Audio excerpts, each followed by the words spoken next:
ಸ್ನೇಹಿತರೆ welcome back hour job alert ಇನ್ Kannada YouTube ಚಾನಲ್ಗೆ. ಸ್ನೇಹಿತರೆ ಸಿವಿಲ್ ಕಾನ್ಸ್ಟೇಬಲ್ ಹುದ್ದೆಗಳಿಗೆ ಸಂಬಂಧಿಸಿದಂತೆ ಈಗ ತಾನೇ ಎಕ್ಸಾಮ್ ಕೂಡ ಮುಗಿತು. ಈ ಹುದ್ದೆಗಳಿಗೆ ಸಂಬಂಧಿಸಿದಂತೆ ಎಕ್ಸಾಮ್ ಹೇಗಿತ್ತು, ಅದೇ ರೀತಿ ಕೀ ಆನ್ಸರ್ ಗಳು ಯಾವ ರೀತಿ ಅದಾವ ಅಂತ ಹೇಳಿ ಇವತ್ತಿನ ತಿಳಿಸ್ಕೊಡ್ತೀನಿ. ಬನ್ನಿ ವಿಡಿಯೋನ ಸ್ಕಿಪ್ ಮಾಡದೆ ಕೊನೆವರೆಗೂ ನೋಡಿ. ಸ್ನೇಹಿತರೆ ನೀವು ನೋಡಬಹುದು, ಇದೀಗ ತಾನೇ ನಡೆದ ಸಿವಿಲ್ ಕಾನ್ಸ್ಟೇಬಲ್ ಹುದ್ದೆಗಳಿಗೆ ಸಂಬಂಧಿಸಿದಂತೆ ನಾನು ಹೆಚ್ಚಿದ ಕ್ವಶನ್ ಪೇಪರ್ ಇದಾಗಿರ್ತದೆ. ಇಲ್ಲಿ ಕ್ವಶನ್ ಪೇಪರ್ ಅನ್ನು ನೋಡ್ಕೋಬಹುದು ನೀವು.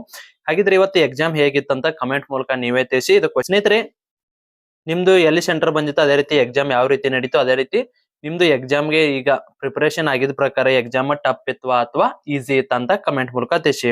ಸ್ನೇಹಿತರೆ ಇದು ಕೆಇದವರು ಎಕ್ಸಾಮ್ ನಡೆಸಿದ ಕಾರಣಕ್ಕಾಗಿ ಒಂದಿಷ್ಟು ಹೇಳಿಕೆ ರೂಪದ ಕ್ವಶನ್ಸ್ ಹೇಳಿಕೆ ರೂಪದ ಕ್ವಶನ್ಸ್ ಅಂದ್ರೂ ಕೂಡ ಸ್ವಲ್ಪ ಯಾವ ರೀತಿ ಇದ್ದಪ್ಪ ಅಂದ್ರ ಹುಡುಗರಿಗೆ ಕನ್ಫ್ಯೂಸ್ ಆಗೋ ರೀತಿ ಇದ್ದವ್ರು. ಇದು ಮಾಡರೇಟ್ ಲೆವೆಲ್ ಕ್ವಶನ್ ಪೇಪರ್ ಕೂಡ ಬಂದಿತ್ತು. ಮೊದಲಿಗೆ KSP ದವ್ರು ಯಾವ ರೀತಿ ನಡೆಸ್ತಿದ್ರಪ್ಪ ಅಂದ್ರ ಕೇವಲ ಬರೀ ಕ್ವಶನ್ಸ್ ವಿತ್ ಆನ್ಸರ್ ಡೈರೆಕ್ಟ್ ಆಗಿ ಬರೋ ರೀತಿ ಮಾಡ್ತಿದ್ರ. ಸ್ನೇಹಿತರೆ ಸ್ಕ್ರೋಲ್ ನ ಮಾಡ್ತಾ ಇದ್ದೀನಿ, ಇದರಲ್ಲಿರುವ ಕೀ ಆನ್ಸರ್ ನೋಡಕ್ ಹೋಗ್ಬೇಡ. ನಾವು ಕೀ ಆನ್ಸರ್ ಮತ್ತೊಂದು ಸಾರಿ ರೆಡಿ ಮಾಡಿ ಮತ್ತೆ ನಿಮಗೆ ವಿಡಿಯೋನ ಮಾಡಿ ಹಾಕ್ತಿವಿ. ಸೊ ಅದಕ್ಕಾಗಿ ನಮ್ಮ ಟೆಲಿಗ್ರಾಮ್ ಗ್ರೂಪ್ ಗೆ ಜಾಯ್ನ್ ಆಗಿ ಟೆಲಿಗ್ರಾಮ್ ಗ್ರೂಪ್ ಅಲ್ಲಿ ನಿಮಗೆ ಕೀ ಆನ್ಸರ್ ನ ಕೂಡ ನಿಮ್ಗೆ ಪ್ರಕಟ ಮಾಡ್ಲಾಗ್ತದ. ಇಲ್ಲಿ ಕ್ವಶನ್ ಪೇಪರ್ ನ ನೋಡಬಹುದು. ಸ್ನೇಹಿತರಲ್ಲಿ ಒಂದಿಷ್ಟು ಕ್ವಶನ್ ಪೇಪರ್ ಇದು ಕ್ವಶನ್ಸ್ ಗಳನ್ನ ನೋಡಿದ್ರೆ ಇದು ಕ್ವಶನ್ಸ್ ಈಸಿ ಇದ್ದಿದ್ದಿಲ್ಲ, ಇತ್ತಾಗ ಟಫ್ ಇದ್ದಿಲ್ಲ, ಮಾಡರೇಟ್ ಲೆವೆಲ್ ಕ್ವಶನ್ ಪೇಪರ್ ಇತ್ತು.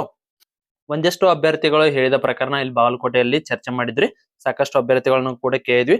ಒಂದಿಷ್ಟು ಅಭ್ಯರ್ಥಿಗಳು ಏನ್ ಹೇಳಿದ್ರಿ, ಎಕ್ಸಾಮ್ ಈಸಿ ಇತ್ರಿ ಬಟ್ ನಾವು ಸರಿಯಾಗಿ ಓದಿದ್ದಿಲ್ಲ. ಸಾಕಷ್ಟು ಅಭ್ಯರ್ಥಿಗಳು ಇದೇ ರೀತಿ ಹೇಳಿದ್ರು.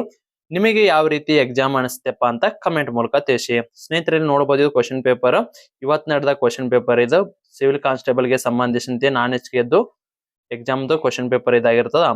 ನೋಡ್ತಿರ್ಬೋದು ಕ್ವಶನ್ ಗೆ ಡೈರೆಕ್ಟ್ ಆಗಿ ಆನ್ಸರ್ ಇದ್ದಿದ್ದು ಕ್ವಶನ್ಸ್ ಒಂದು 25 ಅಷ್ಟ ಬಂದಿದ್ರು. ಆಲ್ಮೋಸ್ಟ್ ಎಲ್ಲ ಒಂದು ಸ್ವಲ್ಪ ಲೆಂತಿ ಇದ್ದಿದ್ದು, ಅದೇ ರೀತಿ ಹೇಳಿಕೆ ರೂಪದ ಪ್ರಶ್ನೆಗಳು ಜಾಸ್ತಿ ಇದ್ದು. ಇದರಲ್ಲಿ ನೀವು ನೋಡ್ತಿರ್ಬೋದು ಪ್ರತಿಯೊಂದು ಕ್ವಶನ್ ನಲ್ಲಿ ನೋಡ್ತಿರ್ಬೋದು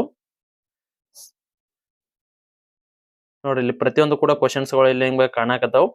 ಪ್ರತಿಯೊಂದು ಕ್ವಶನ್ ಗಳನ್ನ ನೋಡಿದಾಗ ಸಾಕಷ್ಟು ಹೇಳಿಕೆ ರೂಪದ ಪ್ರಶ್ನೆಗಳು ಬಂದವು. ಡೈರೆಕ್ಟ್ ಕ್ವಶನ್ಸ್ ಗಳು ತುಂಬಾ ಕಡಿಮೆ ಅಥವಾ ಇಲ್ಲ ಹೊಂದಿಸಿ ಬರೆಯರಿ ಈ ರೀತಿ ಬಂದವು. ಹೊಂದಿಸಿ ಬರೆಯರಿ ಯಾವ ರೀತಿ ಅಂದ್ರ ಇಲ್ಲಿ 4 ಕ್ವಶನ್ ನ ತೆಗೆದುಕೊಂಡು ಒಂದು ಕ್ವಶನ್ ನ ಮಾಡಿರ್ತಾರ. ಹೊಂದಿಸಿ ಬರೀರಿ ಬತ್ತಪ್ಪ ಅಂದ್ರ 4 ಕ್ವಶನ್ ಕವರ್ ಆಗೋ ಟೈಮ್ದಾಗ ಒಂದು ಕ್ವಶನ್ ನಿಮ್ದು ಕವರ್ ಆಗ್ತದ. ನೋಡ್ತಿರ್ಬೋದು ಸಾಕಷ್ಟು ಜನ ಕರೆಂಟ್ ಅಫೇರ್ಸ್ 30-40 ಬರುತ್ತಂತ ಅನ್ಕೊಂಡಿದ್ರು, ಬಟ್ ಅಷ್ಟೇನು ಬಂದಿಲ್ಲ.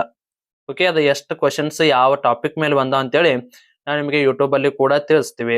ಅದೇ ರೀತಿ ನಿಮ್ದು ಈ ಸಾರಿ ಇವತ್ತು ಎಕ್ಸಾಮ್ ಅನ್ನ ಏನ್ ಬರುತ್ತಿಲ್ಲ ಅದು ಅಡ್ವಾನ್ಸ್ ಒಂದ್ ಎಷ್ಟು ಕ್ವಶನ್ ಟಚ್ ಮಾಡಿ ಬಂದಿರಿ, ಎಷ್ಟು ಕ್ವಶನ್ ಬಿಟ್ಟು ಬಂದಿರ ಅಂತೇಳಿ ಕಮೆಂಟ್ ಮೂಲಕ ತಿಳಿಸಿ. ನಿಮ್ ಕಡೆ ಆಲ್ರೆಡಿ ಇರುತ್ತಾ, ಬಟ್ ಅದರಲ್ಲಿ ಎಷ್ಟು ಕರೆಕ್ಟ್ ಅಕ್ಕ ಅಂತ ನಿಮ್ಗೆ ಗೊತ್ತಿರಲ್ಲ. ಸೊ ಅದಕ್ಕಾಗಿ ಅಟ್ಲೀಸ್ಟ್ ಎಷ್ಟು ಕ್ವಶನ್ ಆದ್ರೂ ಬಿಟ್ಟು ಬಂದಿರಂತ ಕಮೆಂಟ್ ಮೂಲಕ ತಿಳಿಸಿ. ಸ್ನೇಹಿತರು ನೋಡಿದಲ್ಲ, ಇದು ಕ್ವಶನ್ ಪೇಪರ್ ನಮ್ಮ ಟೆಲಿಗ್ರಾಮ್ ಗ್ರೂಪ್ ಅಲ್ಲಿ ಆಲ್ರೆಡಿ ಅಪ್ಲೋಡ್ ಆಗೈತಿ. ಇನ್ನೂ ಯಾರೆಲ್ಲ ನೋಡಿಲ್ಲ ಹೋಗಿ ನೀವು ಕೂಡ ಕ್ವಶನ್ ಪೇಪರ್ ನ ನೋಡಬಹುದು.